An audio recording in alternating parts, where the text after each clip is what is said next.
Uppal stadium సాక్షిగా నిన్న రాత్రి అస్సలైన క్రికెట్ జాతర జరిగింది బాస్.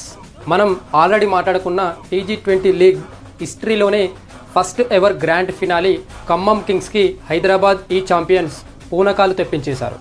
6 వికెట్ల తేడాతో ఖమ్మం కోటను బద్దలు కొట్టి ట్రోఫీ ముద్దాడింది హైదరాబాద్. స్టేడియంలో governor Shivpratap Shukla, deputy CM Bhatti విక్రమార్కతో పాటు మన rowdy boy Vijay Devarakonda entry ఇస్తే రచ్చ next level.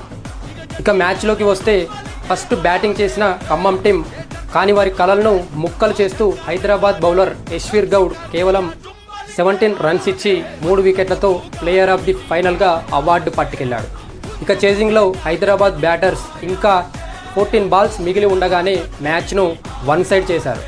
Opener అభిరత్ Reddy 48 రన్స్తో fire ఇస్తే వైష్ణవ్ రెడ్డి 41 రన్స్తో నాట్అవుట్గా నిలిచి వైల్డ్ ఫినిషింగ్ ఇచ్చాడు.